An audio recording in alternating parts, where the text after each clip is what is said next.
Welcome to our channel. Today we're diving into one of the most chilling and mysterious exorcism cases ever recorded, the terrifying story of Clara Germana Cele. This true tale of possession, faith, and the supernatural will leave you questioning the boundaries between our world and the unknown. Clara Germana Cele was born in 1890 in the quiet town of Almendralejo, Spain. She grew up in a devout Catholic family, where faith was the cornerstone of their lives. From a young age, Clara was known for her kind heart and strong religious beliefs, regularly attending church and earning the love and respect of her community. However, Clara's life took a dark turn in 1906 when, at the age of 16, she began experiencing strange and disturbing symptoms. Nightmares filled with terrifying visions plagued her sleep, and she would wake up screaming, drenched in cold sweat.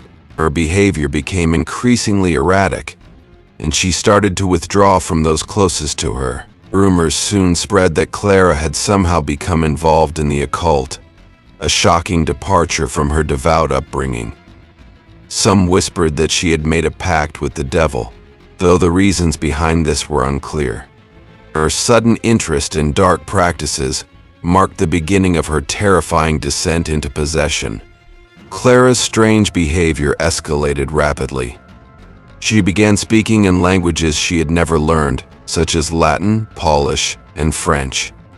She would often go into trances, speaking in voices that weren't her own, some deep and guttural, others sounding like multiple people at once. Her strength became unnatural, requiring several people to restrain her during these episodes. Fearing for her soul, Clara's parents sought help from their local priest, Father Jose. After witnessing her alarming behavior, Father Jose became convinced that Clara was possessed by a demonic entity. The church decided that an exorcism was the only way to save her, and the community rallied together in prayer, hoping for her deliverance. The first exorcism took place in Clara's home. As Fathers Jose and other priests began the ritual, Clara's behavior became violently unhinged. She screamed blasphemies, thrashed about, and tried to attack the priests. Witnesses reported seeing her body contort in unnatural ways, and she spoke in the voices of various entities, mocking the priests as they prayed. During the exorcism, several disturbing phenomena occurred.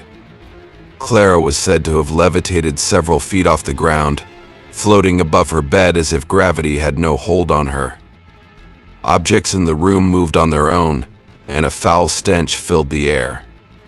Some even claimed to see shadowy figures lurking in the corners, watching the ritual with malevolent intent.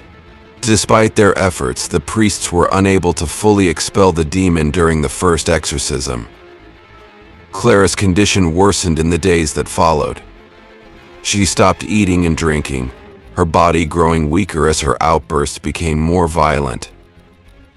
Desperate to save her, the priests knew they had to act quickly before it was too late.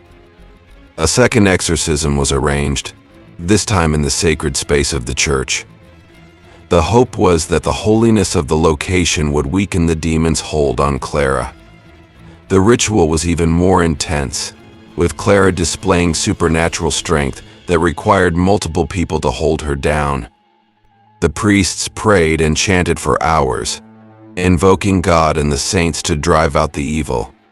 As the exorcism reached its climax, Clara's screams echoed through the church, her voice distorted with rage.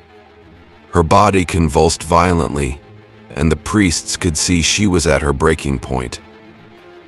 In a final, desperate act, Clara let out a blood-curdling scream as the demon fought to maintain control. The temperature in the church dropped, and the candles flickered as if caught in a gust of wind. In a moment of sheer will, Father Jose called upon the Virgin Mary to intercede. At that instant, Clara's body stiffened, and she let out a deep, guttural roar that reverberated through the church.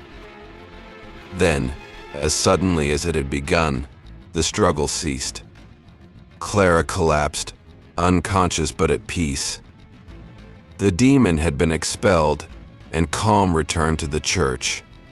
Clara was taken home to recover, and for a time it seemed the ordeal was over. However, the experience had taken a severe toll on her both physically and mentally.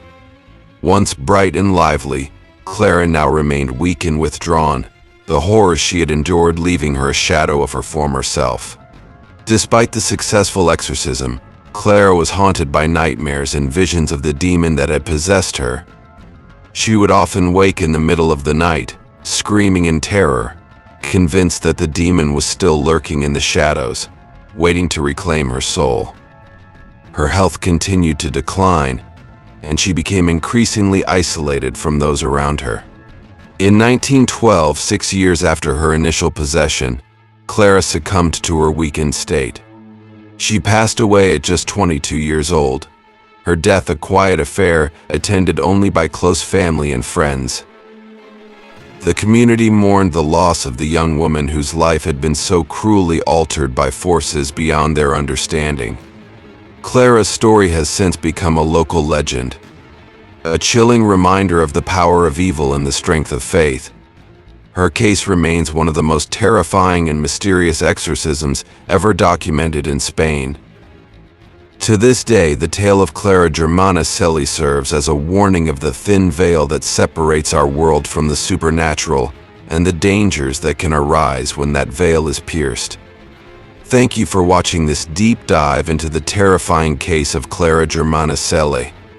If you found this story intriguing, don't forget to like, share, and subscribe for more content on true stories of the paranormal and the unknown. Let us know in the comments what you think about Clara's story, and whether you believe in the power of exorcism. Until next time, stay curious and stay safe.